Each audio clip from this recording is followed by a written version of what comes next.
অপু আমার ঘরের লক্ষ্মী, অপুকে এবার ঘরে তুলেছি, এমনটাই বললেন টলিউড সুপারস্টার সাকিব খান। একটি লাইভ প্রোগ্রামে সাকিব অপু একসঙ্গে লাইভে ছিলেন, যেখানে অপু বিশ্বাস বেশ প্রাণবন্ত ও খুশি দেখা গিয়েছে এবং সামনাসামনি আমার একজন হিরো, ওয়েল উইশার, ভালো বন্ধু, ভালো একজন মানুষ, সাথে আমার লাইভে দর্শক।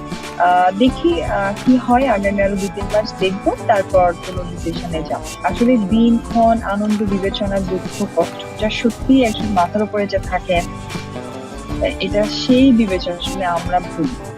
সাকিব খানও কম খুশি ছিলেন না, সেখানে বলছেন, আমার পরিবার চায় আমি সেটেল হই এবং আমারও ঘরে বউ আসুক, আমার বাচ্চারা সবাই আনন্দ করবে এবং পরিবার পরিজন নিয়ে আনন্দ করা মুহূর্তের সাথে বেশ ধুমধাম করে একটি অনুষ্ঠান হবে, এমনটাই আমরা চেয়েছি এবং এমনটাই আমরা করবো। এবার আমরা দুজন চাই আমাদের সন্তান অনেক আমরা কেউই না, এখন আমি কেন, আরো অনেকে তো অনেক কাজের সাথে নিজেকে যুক্ত করতে চেয়েছিল, সেটা হয়ে ওঠেনি। আসলে আমরা সবাই পরিস্থিতির শিকার। আমার ফ্যামিলি তো চায় যে আমি সেটেল হই, সবার ফ্যামিলি চায়, আপনাদের ফ্যামিলিও চায়, সবার ফ্যামিলিও চায় ভালো পরিবেশ পাক এবং ভালো এনভায়রনমেন্ট পাক।